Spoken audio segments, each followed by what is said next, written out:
where do child predators go to find their meals? Roblox, Minecraft, they're going on all these gaming platforms because that's where the children are. And the scariest thing for me when it comes to kids playing these online games and interacting with these people online is children typically have a pretty good internal like physical alarm. So if like a stranger comes up to them, they shy away. They're not really interested in talking to them. I don't know you, get away from me. But when you put a kid in their bedroom with their mom and dad downstairs or on the couch in their living room with AirPods in, but again, like brothers and sisters are running around, they're in their home and they're really safe. They don't have that physical proximity, that like internal alarm for them to say danger. This is dangerous here. There's not those things happening for them because they feel very safe in their home. Leaders are not born in a womb. They are forged through heat, pressure, and a whole lot of sweat. The Fire Forged Leader podcast serves the audience through exploring leadership at work, in the community, and with the family, using a practical perspective and real-life experiences from the host, Steve Baumgartner, and his guests in The Forge. Now, it's time to enter the Forge with the Fire Forged Leader.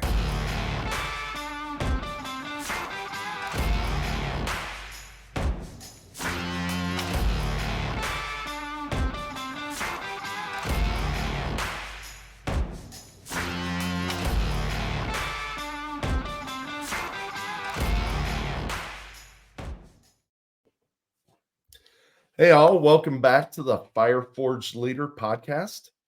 Today we have Hannah George, who's on the cast, talking about filter. And just to give you a little bit of background on what filter is, I pulled this right off from the website. Filter states that it's a digital well-being and online safety curriculum designed to empower young people to set boundaries, create good habits, and achieve healthier relationships with technology. And I believe that after everything that we've learned in this Step Into the Fray series, that this is a perfect segue into how we treat technology correctly with our kids, rather than it allowing to take over their lives. So welcome, Hannah, to the podcast. Really appreciate you being here and everything that you do for our society. So thank you. I'm so excited to be here. So just to get started, tell the audience a little bit about yourself, what your family dynamics look like, and really the why you and your sister started this company. Yeah, absolutely. Well, I am a mom of 6 kids. So I have one that's off to college right now, and then I have senior in high school, freshman in high school, 5th grader, 3rd grader, 1st grader. So we are busy and all over the place, and it's wonderful. But the why basically started with my oldest daughter. So when she was entering middle school, and I was having to answer those questions about like, when can I have a first phone? Like, Mom, when can I get my phone? When can I get Instagram? When can I do this? And I was very like, never. Not really. That's not how I was. But I was like, you're not ready yet. Like I had in my head decided we weren't going to do that. I wanted my daughter to learn to have conversations and not be on her phone all the time. And I had all these ideas in my head about what she needed to learn before she could have a smartphone. So we landed on high school. That was kind of where we landed, my husband and I, when we were deciding this stuff. And so what I came to realize very quickly was, even though I was making that decision for my kid and will continue to do that for all of my kids, nobody else was, right? So essentially what I was doing to my daughter was making her be left out, making her be excluded and feel very different and like the only one in the world that doesn't have a smartphone or social media. And so I guess that from that place of really still never going to let this one go, understanding the importance of delaying entry to the online world, to carrying around the internet in your pocket. Of course, that's something I will never budge on here. But what I realized was that if I really wanted to create a different experience for my daughter and all my kids, I was going to have to make some other people want to create a different experience for their kids. So I was like, how can we do this? And I have a sister who also has young kids. And so we just started brainstorming about ways to kind of reach students. So we talked about like speaking to parents. We went down all these different avenues, and we landed on the fact that we wanted to find a way to get into schools to give kids healthy tools. Like instead of telling them, how evil technology is and how awful it is, we wanted them to know how they can use it positively and the negative sides of it as well. We wanted to empower them to change the way they're using devices, so that all these kids together can have a different, more positive experience in middle and high school, and hopefully develop into better functioning adults that aren't like depressed, which is what we're seeing all over the place right now. So that was the goal. It stemmed from wanting simply to create a different experience for my children, and realizing that if I wanted that, I was going to have to do a lot more than just not give my kid a phone until she went to high school. Creating a different experience. That's a tremendous task for, Yes. for trying to do that for kids. And, in the middle of 6 kids, why not start a company, right? Why not? Why not? So the thing that I find intriguing in that too is that, really, you started out wanting to create this different environment for your daughter.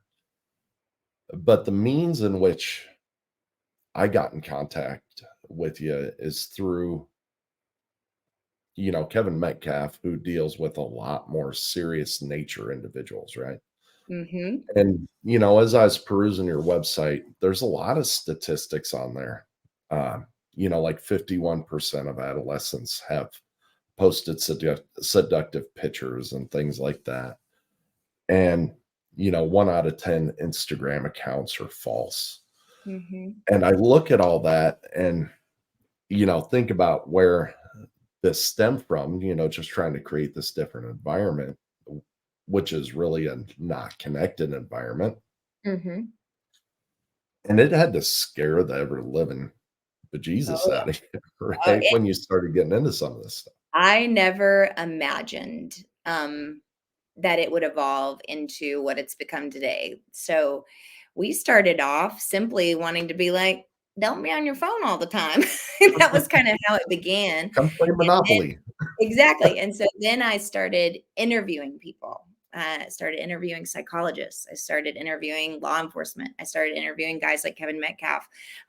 We work with an organization that's in human trafficking, Operation Lightshine, and the guys over at Sentinel Foundation. Like it was so much bigger, and every one of them have said to me, we need education. They said that they will say this over and over again, we cannot arrest our way out of this problem when it comes to online predators and the trafficking of children and the online exploitation of children.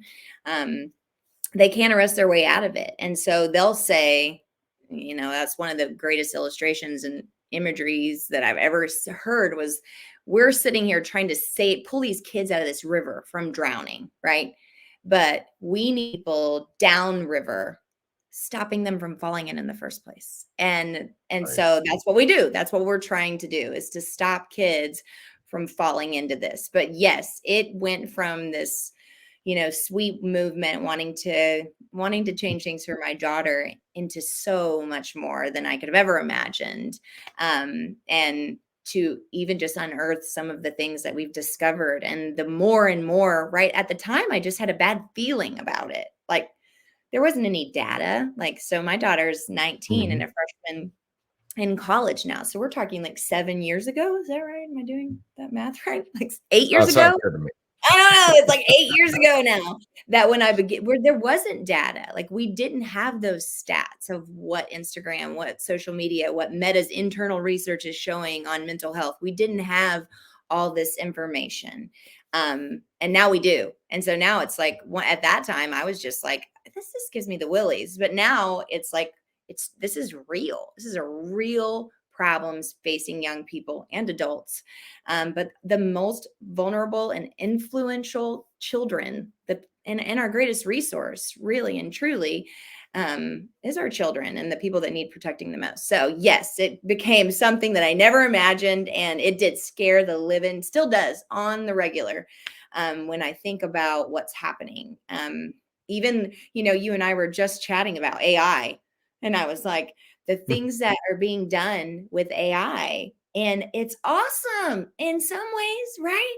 Like, I planned my entire 2-week Yellowstone RV trip with my family through AI. I was like, what's the best route to get from the west side to the, the east side in this many days with this many da da da da.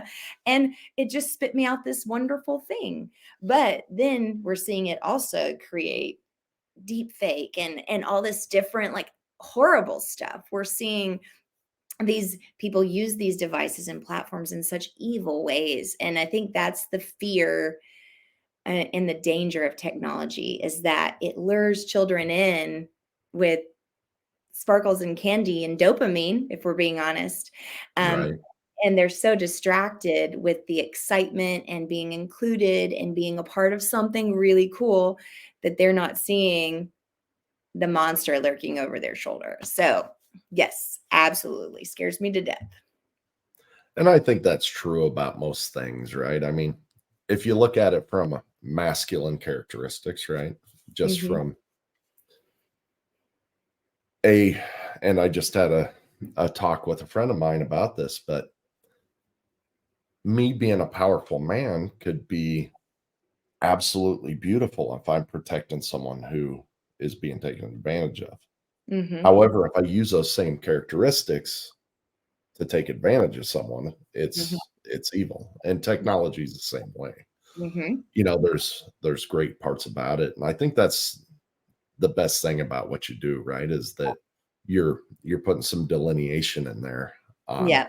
what is pure and what is not. Yeah.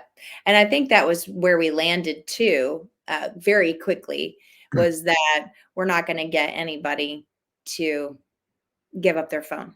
We're not going to get teenagers to get off of these platforms. So how can we minimize the damage? That's where we're at. And so that's what Filter is. So just in a nutshell, like, just to talk about like what Filter is, um, we are a 6-session video series that's done in the classroom. So teachers facilitate the course, but it's all just a video series. There's 5 or 6 minute videos that students watch. Target audience is middle school, 5th and 6th grades, the sweet spot. That's really where they're still listening, and they don't hate you yet.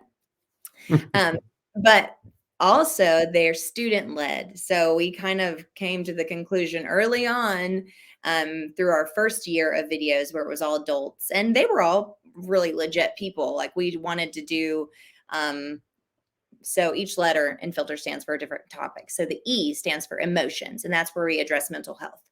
And so we had a psychologist featured in that video talking to students. That was our first year of videos. It was all adults, kind of like specialized in that field of that topic, to address the students. And feedback we got was like, adults. Right. And so we pivoted and we brought in high school students to deliver the content. And that's made a huge difference, having someone that looks like them, that acts like them, that somebody they can see themselves in, and then listen to, kind of is like, I'm giving you advice on this, instead of like a parental authoritarian figure telling Right. you what to do. So with Filter, like I said, every letter covers a different topic, and I'm just going to pop through what they are really quick, just to kind of give you an idea, of the topics that we discuss with kids. So the F stands for following, and that's where we address online safety. So we're talking account privacy settings. We're talking about, just your phone in general, like sharing your location. We talk about online predators, warning signs of online predators, all online safety oriented. We also address content exposure, because pornography and the things these kids have access to is ridiculous. I mean, just on Netflix, if parents if you do not have parental controls on your Netflix accounts, you just establish a pin tonight, because there is soft porn on Netflix. And I don't care what anybody says. It's outrageous. Agreed. Kids have access to. So that's the F. The I is intentions. And that's where we talk about what's motivating our online activity. So we address the dopamine addiction that we can experience through excessive social media use. Sorry, I feel like my neighbor's dog is barking out there. So I apologize about that. That's all right. It's real. It's okay. We talk about cyberbullying, and screen confidence is not real confidence. We also address communication. One of the biggest issues kids are facing today is that we're just leaping right over spoken conversational English, which is sad, but it's true. College campuses are now teaching conversational English. That's where we are, people. That is where we are. But it's because, like, if you just think about like the way we grew up, right? Like, we had a landline in the kitchen with a really long cord, right? That our mom could meander around the entire first floor of our house, right? On the phone still. We grew up with no privacy, right? I mean, if someone left us a voicemail, like you got home from wherever you were as a family, you press play on the answering machine and you had to sit there with your family while you all waited on your voicemails. So kids have unlimited access to privacy. We've relinquished gatekeeper status as parents. So we don't know who our kids are talking to. We don't know who they're calling, who they're texting, all that stuff. But communication, this is a fun point, and one that always gets the teenagers popping, is that only 7% of communication is actually done with words. How about that? So the other 93% of communication is all nonverbal. So all those mannerisms, the emphasis of your words, the tone of voice that you're speaking in, your facial expressions, your gestures, all that stuff. And kids aren't learning how to interpret those signs. Like, they literally are not learning how to navigate social cues. Super sad, but it's because they're not learning it. They're not being forced to. They're not picking up the phone and ordering pizza. They're going on the Domino's app and ordering it online. They don't speak to people to invite their friends over. So that's one huge thing I try to tell parents to do. It's like, don't just text their friends for them when they're little. Like, if you've got little kids, like, third grade boy that wants to invite his friend Johnny over, instead of texting Johnny's mom, have your son call Johnny's mom. May I speak to Johnny? Can he come over and play? These are skills that we're just skipping over and we don't realize it. So we talk about communication and making sure we're communicating in person over important things. Handling conflict, I guess, is the major point we discussed there. The L is life story, and that's where we talk about data permanency and how everything we do online is online forever, and that it will impact your future. And, there's all kinds of movements out there that are really great. Take It Down from NCMEC is awesome, and they're trying really hard to help kids that have made stupid mistakes not have to be buried under those mistakes, but it's something that they have to think about. Because it will impact their future. I mean, kids are losing scholarships to college. Cancel culture, we've all watched it happen. You make one wrong move or you do something really stupid 20 years ago, it's unearthed and your life is over. So that's the world kids are having to learn to navigate. And it's really sad on a high school level. So we talk about it on these large scale events, like with adults and jobs and college, but we're talking like middle school here. So there's kids, a local school around here. There's like a 6th grade kid that said something terrible. It was terrible on a group text, because that's what they do. They have huge, like, entire grade group texts for like the entire 6th grade of the school. It's absurd. Don't let your kids participate in the group text. Also, there's another bit of parental advice. So kid says something really mean in a group text, and all the kids do what they're supposed to, right? So they like jump in there and they're like, you can't say that. Like, so bully turns into getting bullied, right? They X him out of the group text. Okay.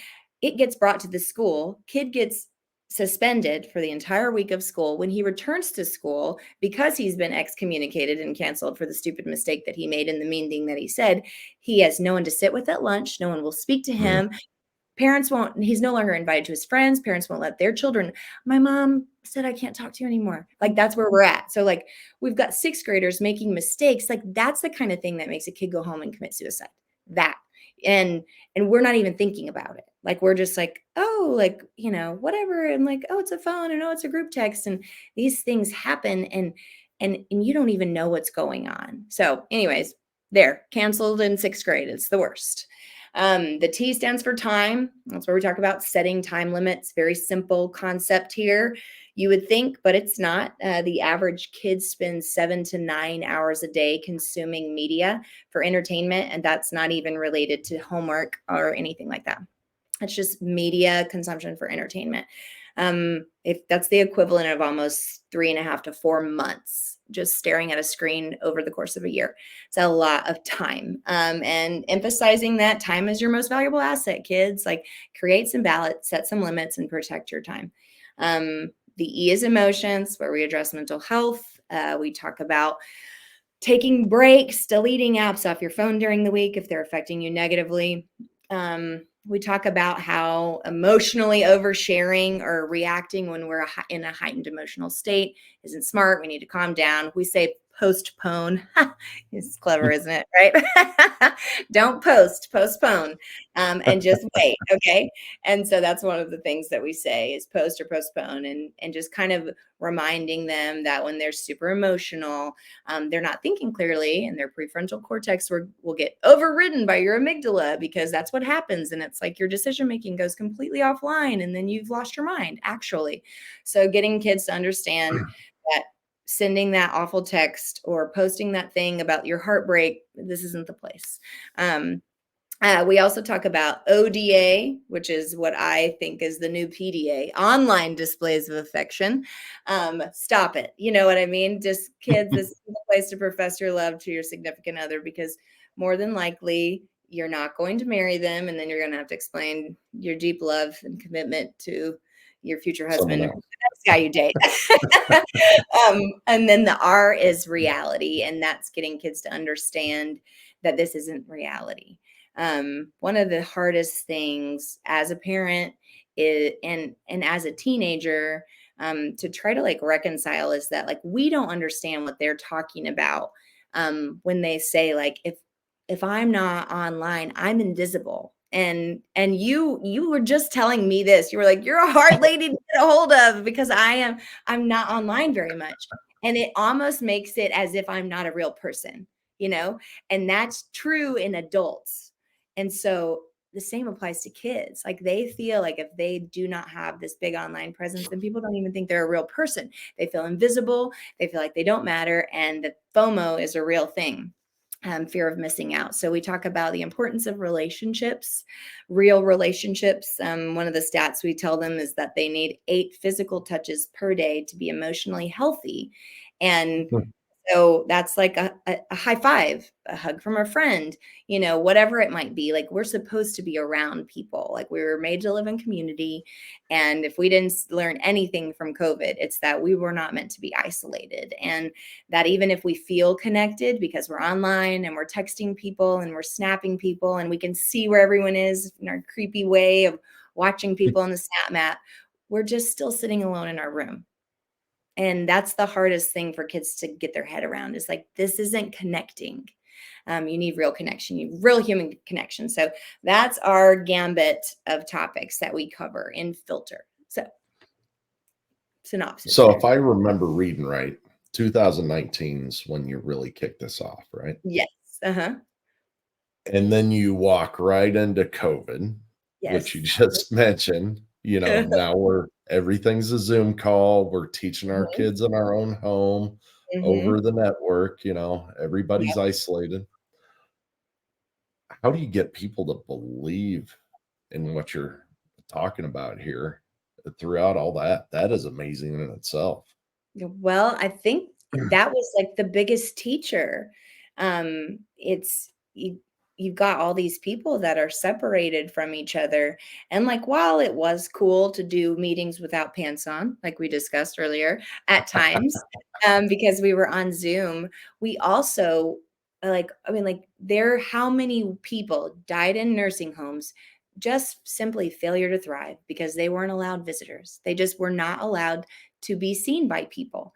And so I think it helped us because everybody was like, I'm sick of this. Like, I want to be hugging people. I want to see people's smiles. I want to be around my friends and my family.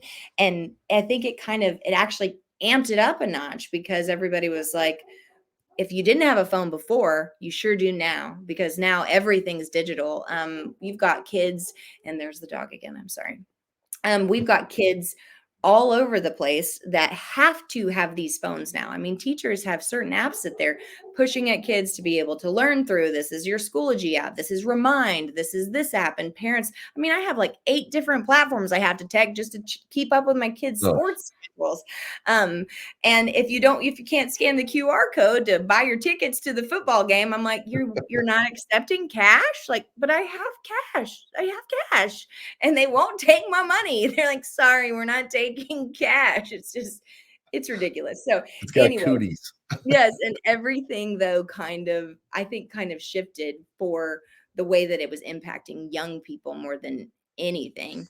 I think we were fine, but I think our kids suffered significantly through that time of isolation. So I think everybody knew, hey, we got to tackle this. All these kids have tech. I mean, for the first time ever, we had one-to-one devices in schools. Every kid has a Chromebook. If you don't have Wi-Fi at home, we're going to provide you a hotspot. Like, so if you didn't have access to technology, you 100% have it now.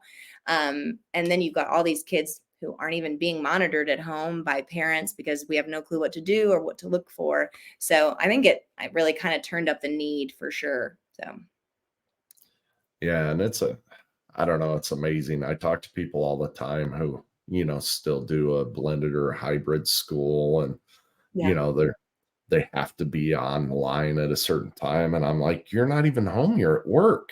yeah, How does I that know. work? How does that Right? work? I know, it's crazy.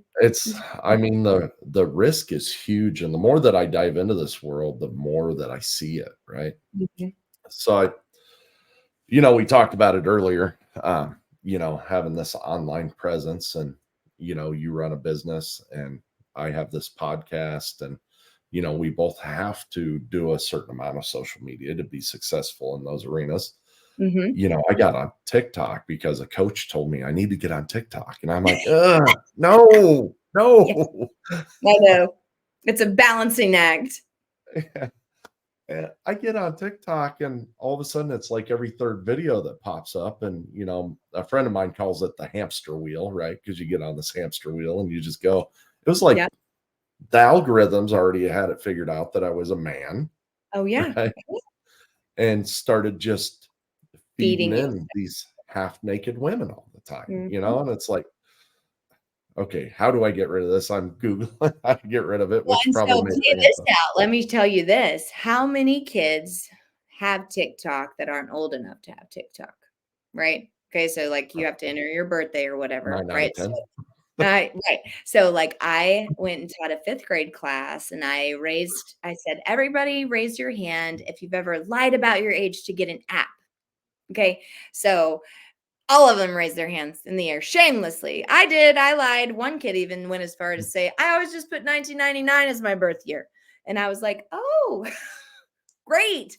Because you're talking algorithms, you're talking about data collection here.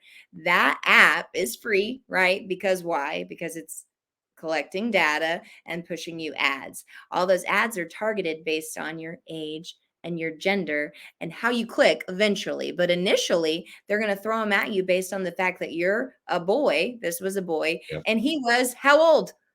25, 20, 25 Yeah. years old? Is that the age? So he had told that free app that he was a 25-year-old male. This is a 5th grade boy. What kind of ads do you think he's going to get? Oh, it's all gonna be sexual. All sexual, right? Yeah. All half naked women. So it's little things like that that, your kid might be getting this app and it might be harmless, but what you're not seeing is what he's seeing every third, Minecraft video that he watches because he lied about his age to get the app and told it he was born in 1999. So there's all these little things that happen. And they did a study on TikTok specifically, because it's the one we don't know about, right? It's not owned by an American company. And so they programmed all these bots with like specific profiles and character traits and personality traits. And they just let these robots like click through like and whatever based on the personalities that they gave them. TikTok had them 100% profiled, I think, in like 45 minutes of use. Like there were ones that Wow. they programmed specifically with like tendencies towards depression and self-harm. And within 45 minutes to an hour and a half, they were already pushing video content related to suicide and self-harm to that programmed bot. So they're sending you that based on your man algorithm data, whatever. And then these ones are getting pigeonholed in this rabbit hole of like horrible stuff, so everyone's vulnerable in their own ways. And it's not just pornography, it's so many other things, which is so sad. So Well, you take a look at, this entire series, I've learned a ton yeah, about things that I never knew about.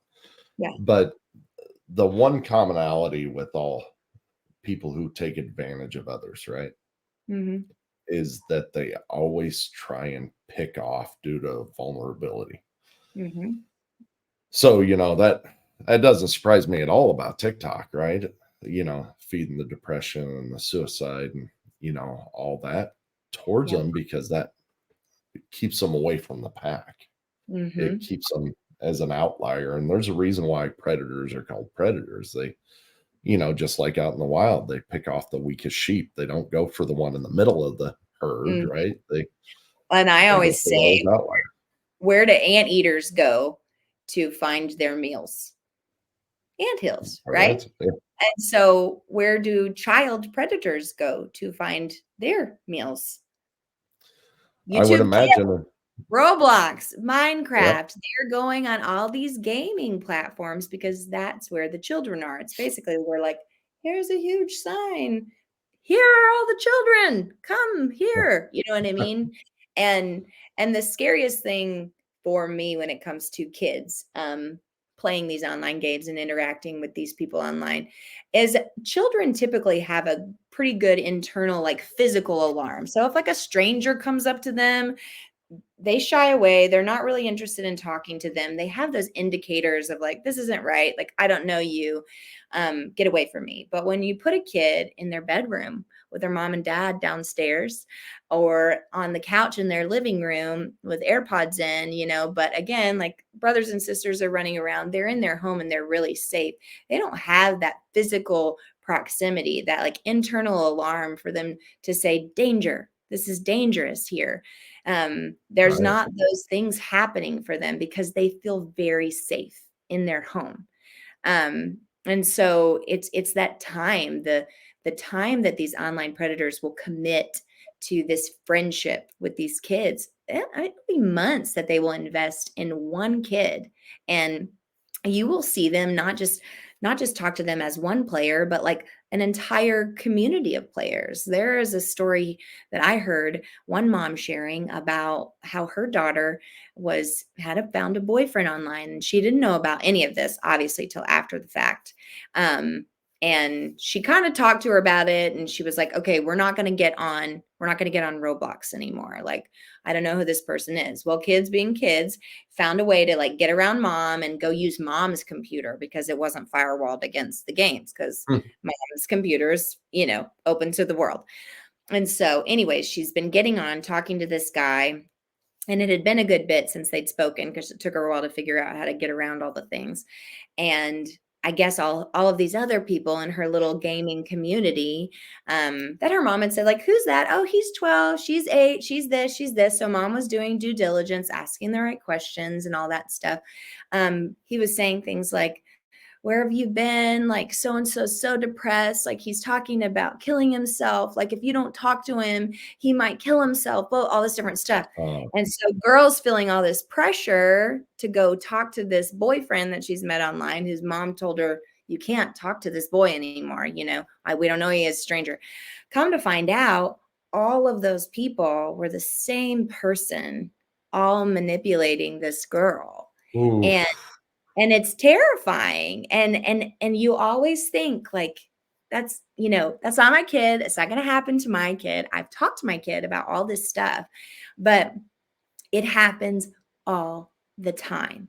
I personally know at least 5 boys who have been sextorted online, who've met a girl, and it was a girl they thought they knew even. They will pose as people that are people that go to local schools, like in their area, and they'll just change one, like, so all these kids have public accounts, right? All these people have to do is screenshot their photos and create a duplicate account, and they can pretend to be you, and they'll change like one thing about their Instagram handle. So it'll be like, you mm, know, cool baller 25, and this one will be cool baller underscore 25. So people right. don't really know.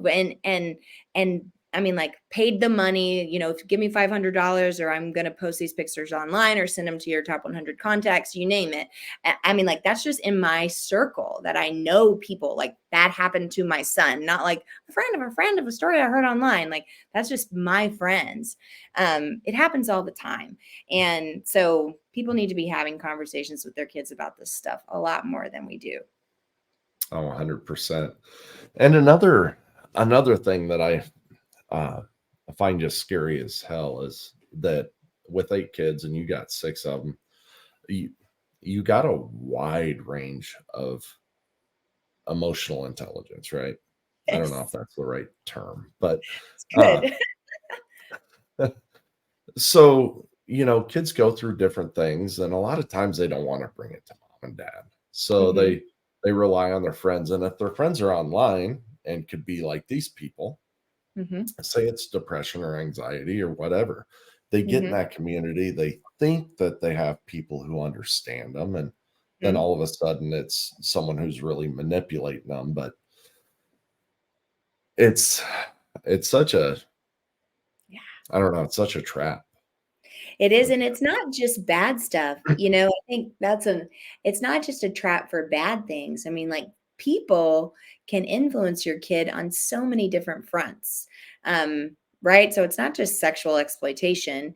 I mean, they can change your kids' minds about if they believe in God or not, if they're going to be gay or straight, if they no longer think they're a boy, they think they're a girl now. All of that influence is coming from these communities that they're building, which community is not a bad thing. We've already stated that we need communities, but we as parents are relinquishing, like I said, that gatekeeper status of what voices can speak into our kids at a very, like, an age where they're so easily influenced, so easily, like, changed, right? Their brains are developing.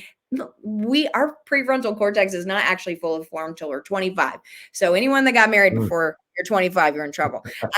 No, I'm just kidding. But they so decision Excuse making is a struggle, and that's just psychology. That's just straight out of the books right there. And especially during adolescence, and we've got kids making all these decisions based on all these voices that are speaking into them at a very vulnerable time. And so whatever it is I try to encourage parents to keep the voices that can speak into their children small for as long as they can. Now, that doesn't mean that your kids aren't going to learn and hear and go and disagree with you. I'm not saying that's never going to happen. That's going to happen, of course. But you want them to have a solid foundation in who they are, what their identity is.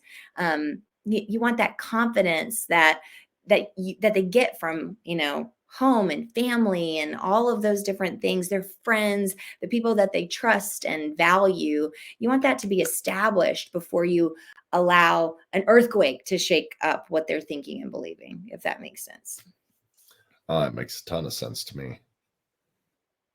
So since we're on that topic, let's let's get some recommendations from Hannah on how to keep our kids safe. Yes. Okay. Well, if I'll just tell you my recommendations, you can take them or leave them, but this is what I've done with my children, and I think it works. So this is what I recommend to people. I am all for delaying entry. But the first thing that we need to do is start modeling the behaviors we want to see in our kids. So if we want our kids to not be screen zombies, we can't be screen zombies ourselves. So we got to start setting good habits for ourselves. We need to make sure we're not constantly on our phones. We need to turn work off when we can. We need to try to be present, etc. Don't be online all the time. Don't be streaming, football games during dinner. These are the things that we're trying to help our kids establish here. So model behaviors, first of all, that you want to see with your kids. I don't think parents realize how early their relationships with technology begin, but we've got toddlers that can pick up an iPhone and swipe it unlocked and like get to the game that they want. And that's all just based on dopamine in their brains. And so we have to understand that our kids, as little as toddler age, are watching us stare at these tiny little rectangular boxes, and developing what they and how they view phones and technology. So just remember that it starts way earlier than when you're going to give your kid their first phone. Be vigilant about iPads. If there's nothing wrong with letting your kids game, watch YouTube, but you need to be watching it with them. Technology needs to be in common spaces. We don't need TVs in rooms, gaming consoles in rooms. We don't need doors shut. We need everything we're doing to kind of be out in full view of all of the family. And that kind of leads into, too, whatever those devices are, whether it's laptops, iPads, we need time limits. Okay, that's standard. You need to passcode protect them. You can control them from your phone with Family Share. Apple actually does a really good job of giving you that option to limit screen time on your kids, limit the apps that they have access to, and even their ability to add contacts. So make sure you're doing that, setting screen time limits, plugging devices in outside of rooms. That's probably the biggest thing you can do, especially for your teenager. Laptops and phones downstairs in the kitchen every night by a certain amount of time. Kids need downtime away from their devices. Like they need to be able to breathe, to recharge, and to sleep. Great other stat, 85% of teenagers do not get enough sleep. Poor sleep habits and being tired leads to increased risk for car accidents, makes you more likely to struggle with anxiety, depression, poor performance in school. The list goes on and on and on. Your kids need sleep, and they cannot sleep with a phone under their pillow. So plug in devices downstairs. And these habits will stick with them. So I have an 18-year-old boy, senior, in my house. And that's kind of towards the end of this journey that I'm going to tell you about. But he's still, because we've turned him loose at this point, he's in charge of managing his own phone. He still plugs his phone outside of his room at night. Just part of what he's done. And that's all on his own. So it works and it helps if you will create and establish that habit early. Create a plan. I think that's the biggest thing for parents. Establish a technology plan. Like this is how we do it. Okay. We have this many services, streaming service can get out of control. So make a plan, like everything I've said so far, like whatever your rules around technology, just make a plan. Decide. I'm going to tell you my recommendations. You don't have to use mine, but decide when you're going to give your kid their first phone, when you're going to let them have social media, and communicate that with them clearly, because kids will do anything that you want them to as long as you explain the why and set them a definite timeline. Like this is when, because if you're very like, I don't know, maybe when you're ready, when I think you're ready for it, they'll hammer you like a battering ram. And you don't want that. You want to know and establish like, this is what we do. This is how it works. So they know what's coming and they can be patient and wait. So I say don't do phones till middle school. And when I say a phone, I mean as basic a phone as you can get. And there's some really great options out there for first phones for kids nowadays. There weren't when my kids were entering middle school. So my kids were the super cool kids that walked in with the flip phone to middle school. So bless their hearts. They were like answering the phone like this in their backpack, trying to hide it from all their friends. They even have watches that work well. There's like a gizmo watch that you can program with a few contacts so your kids can contact you. I think Garmin has a great cellular phone too, or cellular watch. I would avoid getting an Apple Watch just because it's like top of the line. So you don't want to start your kid off with like the Rolls Royce of a phone as their first phone. Give them something to work towards before they can earn the responsibility of having that top of the line device. So basic phones at the beginning. We make a really big deal out of making it through 8th grade in my house. And so at the end of 8th grade, we take them out of school for a day. We go through our whole, like, we're so proud of you. You did such a good job waiting, and we think you're ready for this. We have a contract. Some people don't like contracts, but if you would like a contract or an example of one, I have one on my website. I just think it's nice because it gives you some conversation points, and for your kids, it's basic stuff. Like, I won't send naked pictures. I will plug my Right. phone in downstairs. I will abide by the boundaries my parents have set, basically. So we get them a phone. It's really exciting. But that first, like, that's just the smartphone, no social media yet.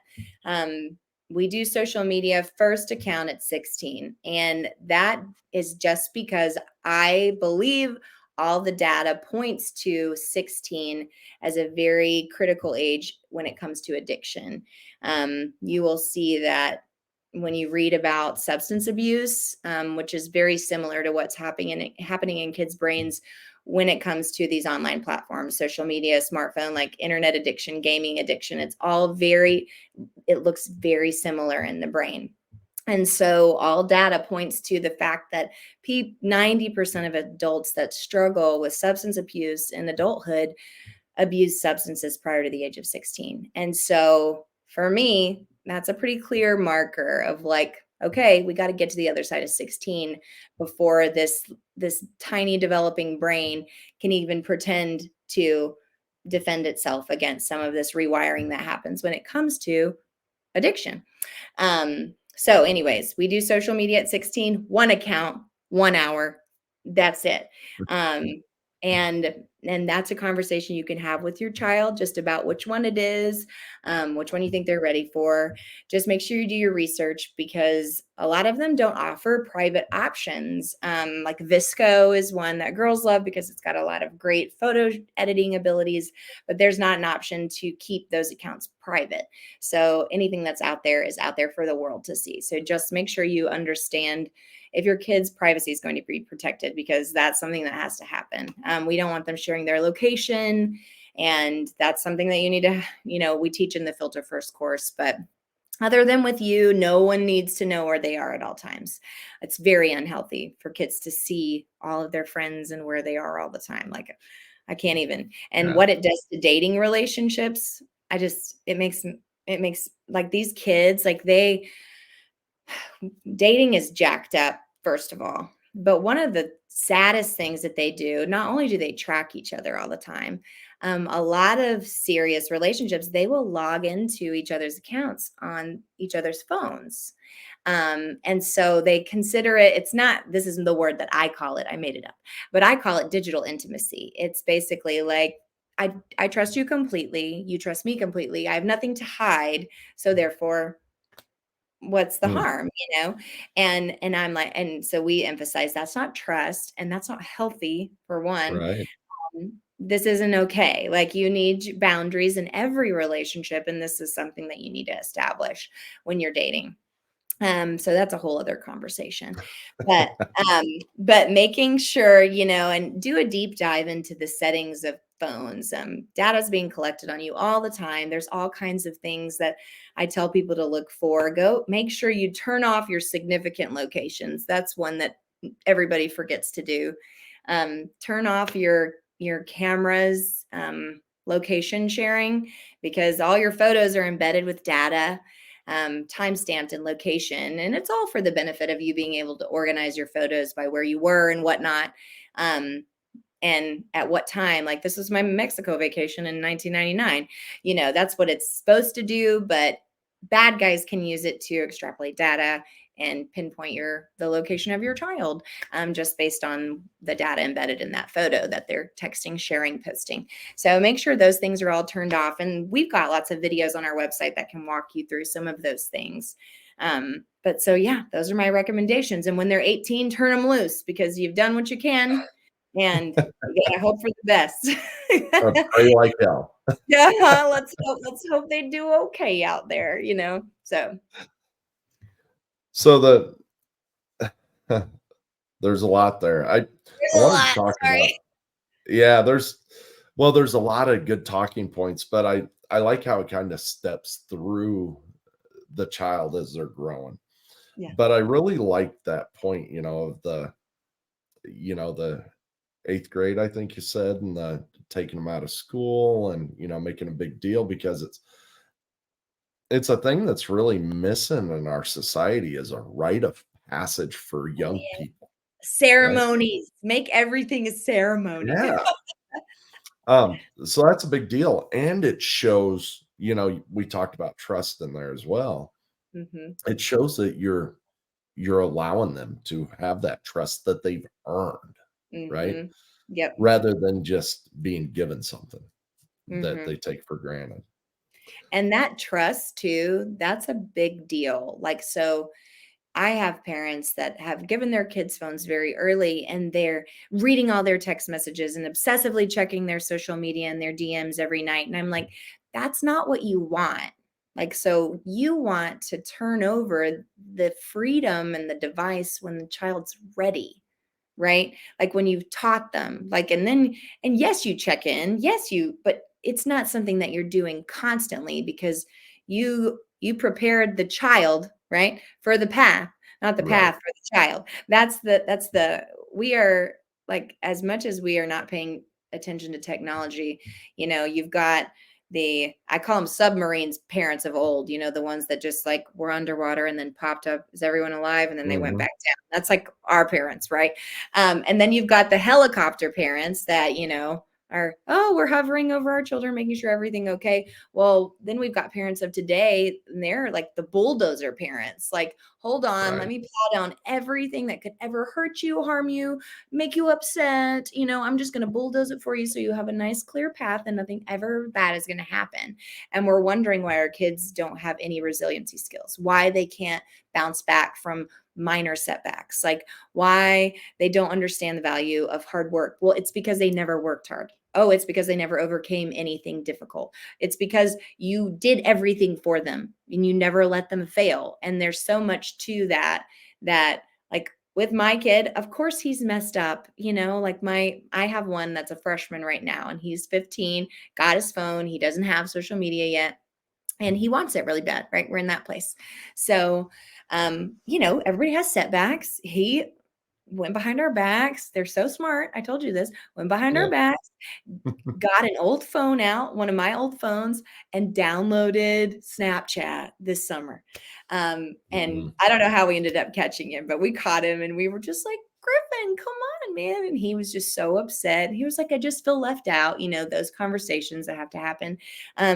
And so, of course, you have to check in and they're going to mess up, but that's part of it, and you just want them to be as ready as they can be before you unleash this world, in them into this world.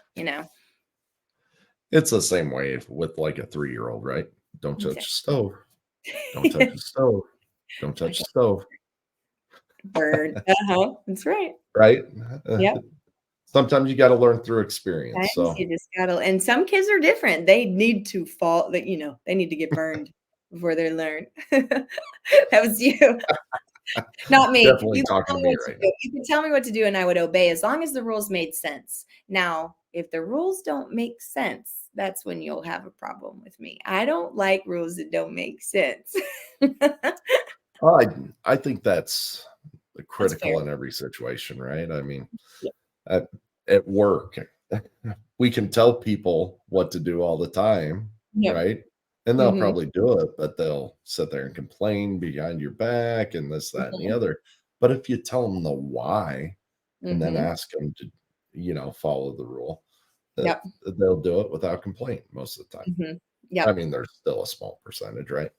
Yeah. Hmm.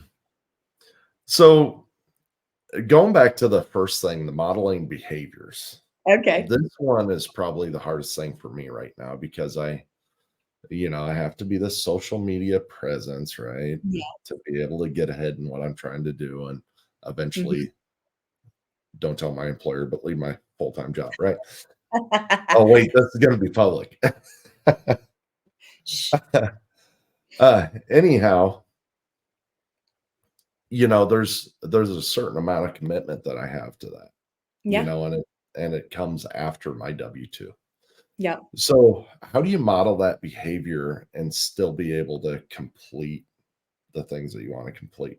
Put yourself under the same rules? Yeah. Well, and yes, and then also invite your kids into it, you know, um, invite them to see and be a part of what you're doing so they can understand why you're doing what you're doing and why it might be encroaching on some of your time with them, you know. So I have one of my very best friends, she's a nurse, she works full time. They are a dual income household. And some moms can't stay home, and that's just the reality of that they're living, right? And she spent so much time feeling guilty about doing that, and I was like, listen, like, you provide for your family, you are showing your kids what it looks like to get up and go to work and put in the time to feed your family, to clothe them, to do all this stuff. There's nothing better than that. They see that, you know. And the same goes for us. Now, it's what you have to watch is the like consumption, right? That's where it gets where you want to set your limits. When it becomes about not related to achieving goals and kind of working towards something, and it's just consuming. So setting those boundaries for yourself. I mean, the algorithms are designed to keep us scrolling and engaged as long as possible. So if I am a person that really can't do it, like I can't do it. I don't have apps on my phone anymore just because I will sit there and cry laughing so hard at all the things my Instagram feed gives me. I mean, like, I'm dead and I'm laughing so hard, crying. I'm sending all these videos to all my sisters and my mom, and I just can't stop, right? So I can't, but everybody's different, right? So if you can, set some time limits for sure, because they're just great reminders. Like, it's just like, by the way, you've been now on TikTok for an hour, and it'll just kick you off. It'll just give you a little like, time's up. You can ignore it. It's okay if you ignore it, Yep. but it just helps you keep track of it. But yes, I mean, you don't have to plug your phone outside of your room, but I would recommend putting it across like across the room on your dresser or something. Just because, not only does that help with your time with your spouse in your bedroom, but it also helps you go to sleep and turn off your brain and kind of create some, better sleep habits for yourself. But when it comes to just all that stuff, yeah, I mean, like, just try not to, and be aware just that they're kind of watching you, all the time. So Right. set some limits, create some boundaries. And so a really fun thing to do to see yourself, like in what you do the most, is to just go and move your apps around on your phone. Just go switch around the places, like where they are. Okay. And because your brain is literally programmed to chase pleasure. So it's chasing dopamine. It knows what it wants, and it's seeking the easiest path to pleasure. So I think that's the significance of why the phone and social media is having such a big impact, is because we are wired to seek pleasure, and our brains want the easiest path to pleasure, right? So, like, Right. you can get pleasure from a lot of things, like whether it's working out, doing a hobby, painting, I don't know what it is. We go hiking to the top of a mountain. Yay, you did that too. Like, whatever it is. So, but that's a lot harder than just picking my phone out of my pocket and swiping up and clicking and scrolling. So we are seeing a generation of people who have gotten the easiest access to dopamine, chase that path. And like neurons and neural pathways, they kind of start to look like ruts in a dirt road. So you're forming these deep thought patterns, right? So your brain is like, this is how I get pleasure. Okay. And because we're so addicted to that dopamine loop that we get on, we're seeing kids and people just in general across the board not experiencing happiness in the same way that we did growing up. So, like, those really hard football practices, those insane basketball scrimmages where I got a bloody nose, like running and running and running and running because we were training for our seasons, like those kind of things that we used to just feel so good about. They don't feel good about them anymore. because the chemistry of their brains have changed. And so we've got to make sure we're not letting them establish those deep ruts and those easy pathways to pleasure. Because while you can drive outside of the ruts in a dirt road, you can fight it, it's really Yep. hard, and your brain wants to fall back in there. And so those thought patterns and those seeking what we want, it just happens naturally. And you will be amazed how many times you swipe up your phone and go to put something like your to-do list or your Bible or something there that you want to read, and you will open the wrong app like 100 times. And it's just because the brain wants what it wants. It's fascinating. Yeah, I've actually moved all my apps off from the front screen and only put the ones there that I was working on, right? It helps. Different goals or whatever. Mhm. I need to do it again. Don't get me wrong. Because every time that I go to post, the hamster wheel pops back up, right? No, I know. That's what it's So, designed to do. So so this has been an excellent conversation so far, but I want to leave the listeners with some additional material. A lot of great things already came from this, but for some quick, easy recommendations, apps or tech or things like that that they can do to try and help protect their kids, what would you recommend? there's a lot of great options out there for just like internet monitoring. You kind of have to decide what it is that you want, based on what your family has needs for, because there are softwares that protect your entire Wi-Fi, like in your household. So should anyone enter in and connect to your Wi-Fi, they would fall under your protection. So there's some that connect to your Wi-Fi router, and they will funnel everything, all your content coming in through that router. And so there's different ones that do different things. Canopy and Circle both have options that will protect your whole router. And as long as you're okay with maybe sometimes your internet will run a little bit slower, but it's worth it if Mm. that's what you're looking for. Then you have ones that are specific to devices. So like the VPN, so you install it device specific. The one we've always used is Custodio, but Canopy also has a great option for that. Custodio with a Q. It's like Custodio, Custodio. And it'll protect up to like 5 devices for a certain amount per year. And you install it directly on the kids' phones. It sends you weekly reports on what they've searched and all those different things. Bark is great when it comes to social media monitoring. So there's all these different little ones Right. that work, right? Circle, I believe, monitors social media too. And so it's just kind of boils down to what you really want. So those are my favorites: Canopy, Circle, Bark, and Custodio. And then I recommend basic phones. Gab has a great kids phone, Gab Wireless, the TrueMe phone. Gab also has a watch if that's something that you're interested in, just getting your kid a watch so they can contact you if they're maybe going on having sports practices and it ends early and you just want to communicate with your child. Then there's also just really easy basic phones, like the Wise phone. It's really cool, awesome company, really cool guys that are just going minimalist all the way. And there actually is, if you just go buy a Android Go phone, like at Walmart, Target, Mm. whatever, $50 phone, you can download, it's an app from the Android store. They don't have it on iPhone, which I don't know why they don't have it for iPhone, but super cool. Changes all your apps to grayscale, which you can do on your phone anyway, like move it to monochromatic so it's less interesting. That's supposed to cut down on screen time too, because it makes it really boring. But it moves this to monochromatic, just black and white, and it's all words. So it's like listed in words. And it's really, really cool. I have that linked on my website too. So it's like an overlay. It'll take your Android device and like put an overlay on top of it to minimize the visual stimulation that comes just from really colorful apps and phones, and just moves it to black and white words. So that's a Mm. really cool option for people. That's what I do for myself when I want to detox.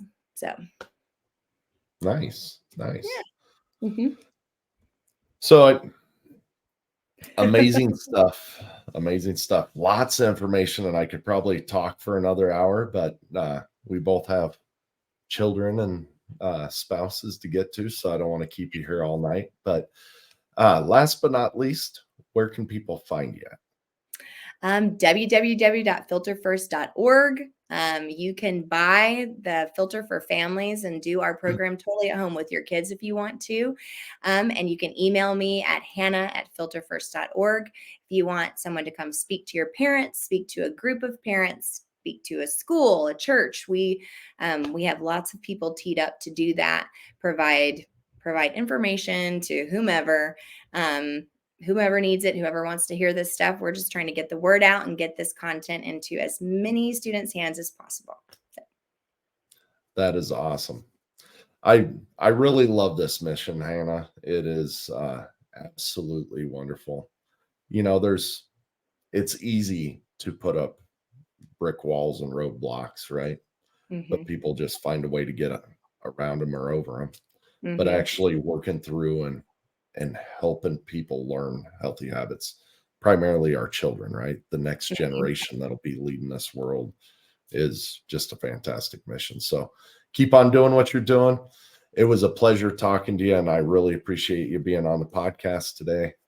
And go out and enjoy that family. Okay. Thank you. You too. I appreciate it.